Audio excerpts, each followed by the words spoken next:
के पापा। इनको लगता है कि दूसरी आ जाएगी तो पीस देगी, कर देगी सब काम, तो चाहिए ले भी आई आप कि नहीं हर जात बनी ना हमसे बनिया साए करी इसके पापा कि नहीं हर जात बनी दुखाता बोल हर बनाए करी इसके पापा सोच के ये बात मानी। एक मिनट ना सुने वो हम जाते नहीं हो, तू चुपचाप रहो, अच्छा दूसरा के लेके आवा, हमसे बोला मत। सुना ना सुना ऐसे नहीं ना सुना।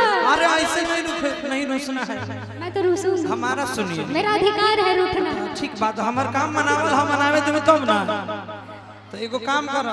एक मिनट आप बोले दूसरे को ले आएंगे तो ट्रक चेंज काहे की? तो भाग में सुना, भाग किस में मेहनत लगता, हाँ लगता है, तो तार मेहनत हम कम कर देते नहीं। हमार बतिया सुना कहा कि अच्छा भंगिया ना देबो ताका जमाला, लेकिन आदत ना सुधरी है। गाजवा माले में मेहनत नहीं खे लागत, भाग में मेहनत लगता कि काम मेहनत के काम बा ई जल्दी कला, बुझलो? हाँ आइए भैया, अच्छा भंगिया ना देबो ताका जमाला, काम मेहनत के काम बा ई जल्दी कला, अच्छा भंगिया ना देबो ताका जमाला, काम मेहनत के काम भाई जल्दी कला। कि खोज के ने बाछिलो आ लेके आवा मारे दो, इसमें से बहुत लोग मारते होंगे। हाँ अच्छा कौन कौन चिलम मारा है कभी पता है? अरे बाप रे बाप, देखा है भैया, एक्स्ट्रा है तो इनको भी दे दीजिए, परेशान करके रखे हैं। ना ना ना ना ठीक बा भाई, ठीक बा। हम किसी के पास है? हमार चिलमिया ही है कि खोज के ने बाछिलो दे भैया, लेके आवा मारे दो, ठीक बा। सुना कि बस चार चिलमार के थमादा ना, हमार बतिया माना नहीं आप बोले हैं, देखिए पति बोले पत्नी ना करे ऐसा हो सकता है।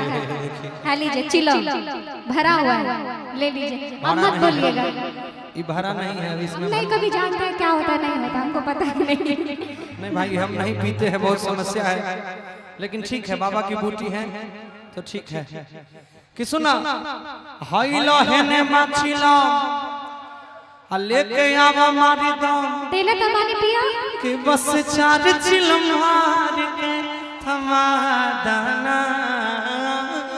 ए राम हमरा भरे के नाम है ए गणेश के मम्मी जी, बोलिए ए गणेश के मम्मी आएगा कि छोरा भांग तो गाजा पिया दाना, ए गणेश के मम्मी छोरा भांग तो गाजा पिया दाना। भागिया बधेर बिसर बिसर फला दे, रात भागिया बधेर बिसर बिसर फला दे, रात भागिया बधेर बिसर बिसर फला दे, रात भागिया बधेर बिसर बिसर फला दे। होला दुख बड़े, होला दुख बड़े, होला दुख बड़े, दुखवा सहायता। आगे मांगे मां ई गणेश के पापा बोला ना, गणेश के पापा हमसे भाग पिसाई, गणेश के पापा हमसे भाग पिसाई। ओ गणेश के मम्मी बस पावर वांग पिया दाना, गणेश के पापा हमसे भाग पिसाई। ए गणेश के मम्मी बस पावर वांग पिया दाना।